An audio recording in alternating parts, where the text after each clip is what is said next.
So the work I'm presenting here in Venice moves across 3 rooms.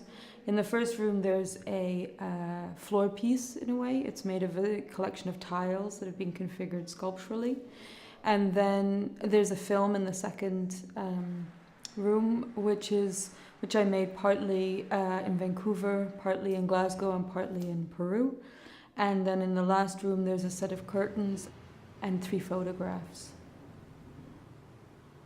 Much of the work deals with sort of doubling, or, well, in many cases actually it's a kind of layering of 3 things, but it plays with time, memory, and a kind of layering of the present and the past onto one another. Well, I think when we came to do the site visits, one of the things that really struck me in Venice were the mosaics. There are incredible mosaics, both in the churches and on the exterior of buildings. And the sort of coming together of different textures and materials, I sort of wondered whether I could incorporate something of that. So in the end, I have worked quite directly with a mosaic.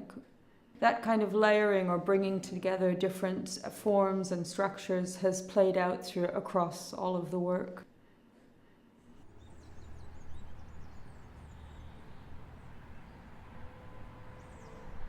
What's going on in this image? And now?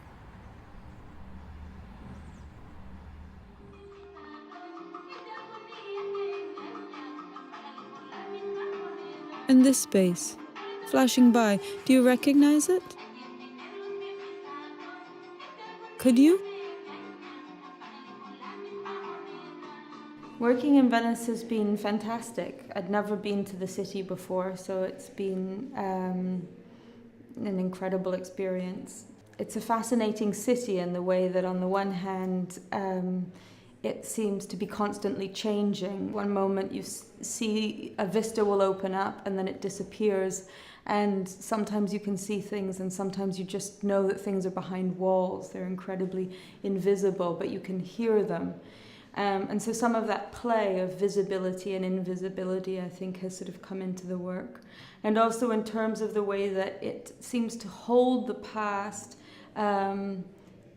it seems to be incredibly present, but the past also seems redolent here. There's very little sort of contemporary architecture, for example, and that kind of mixing between present and past, I think, also has come into the work.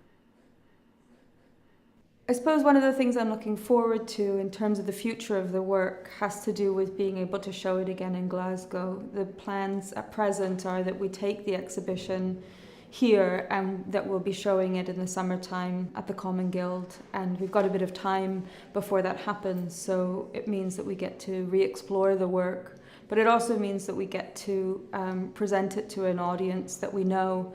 And I'm looking forward to seeing and hearing the feedback from friends and people in the community.